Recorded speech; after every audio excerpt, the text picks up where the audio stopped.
Computer की memory होती है जिसमें हमने डाटा सेव करना है। क्लास 7 है, कंप्यूटर की बुक है। तो मेमोरी क्या करती है? Consist of electronic chips. Chips पर मुश्तमिल होती है।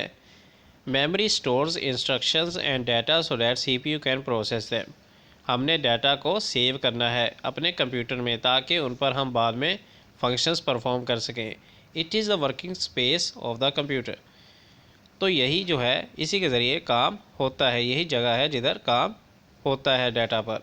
Memory has two types. Random access memory है, यानी कि डायरेक्ट उसको हम एक्सेस कर सकते हैं। रोम रीड ओनली मेमोरी है, यानी कि सिर्फ हम उसको पढ़ सकते हैं, लिख वगैरह कुछ नहीं सकते, एडिट नहीं कर सकते। अगर हम रैम की बात करें तो ये रैंडम एक्सेस मेमोरी है। It is temporary storage area for data before and after it is processed. जब भी हमारे पास डाटा आता है, हम कंप्यूटर को देते हैं और उस पर प्रोसेसिंग होती है, तो वो कहाँ सेव हो रहा होता है? रैम के अंदर।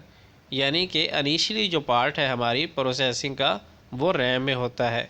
जब डाटा प्रोसेस हो जाता है तो फिर डाटा कहाँ जाता है? रोम में, ठीक है।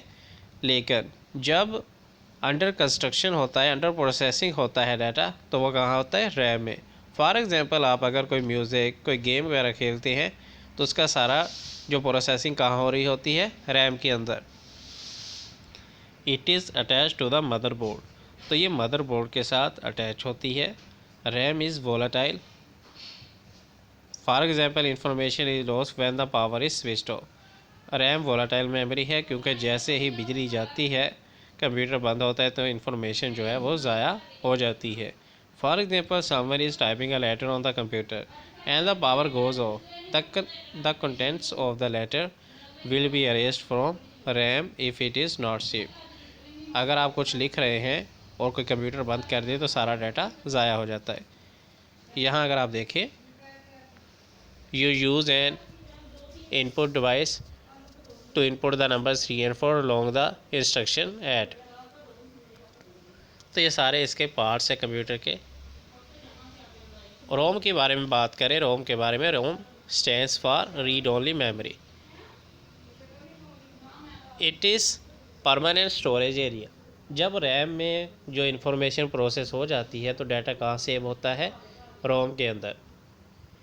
It contains startup instructions of the computer and information about its hardware devices. It is fixed on the motherboard. तो ये मदरबोर्ड पर लगी होती है। ROM is volatile. For example information is not lost when the power is switched off, data can not be change और remove from the ROM, that is where is का read only memory. अच्छा, तो आपको एक चीज़ मैं बताता चलूँ कि जो रैम होती है ना, उसमें डाटा जो है वो ज़ाया हो जाता है। यानी आपने जैसे ही कंप्यूटर ऑफ करना है, डाटा ज़ाया हो जाता है। लेकिन जो रोम होती है उसमें डाटा ज़ाया नहीं होता। रैम जो है उसमें प्रोसेसिंग होती है इनिशियली, यानी जब कोई प्रोग्राम चल रहा होता है, वीडियो चल रही होती है, म्यूज़िक चल रहा होता है, गेम खेल रहे हैं आप, जो सारी प्रोसेसिंग हो रही है इनिशियली वो कहाँ हो रही है? रैम के अंदर। तो इसीलिए वो वोलाटाइल मेमोरी है। लेकिन जो रोम है उसमें डाटा सेव आप कर सकते हैं। यानी फॉर एग्ज़ाम्पल आपने म्यूज़िक जो है यूएसबी से कॉपी किया और उसको कंप्यूटर में पेस्ट कर दिया, तो इस तरह वो ज़ाया नहीं होता, चाहे आप 10 बार कंप्यूटर ऑन ऑफ करें। लेकिन रैम में फॉर एग्ज़ाम्पल अगर आप गेम जो है डाउनलोड करते हैं तो वो रोम में होगी, लेकिन जब आप गेम खेलते हैं वो रैम में होगी, यानी डाटा सेव नहीं होगा। यानी कंप्यूटर बंद करेंगे तो गेम वहाँ से शुरू नहीं होगी। So gonna see in next video. Until then, good bye for now.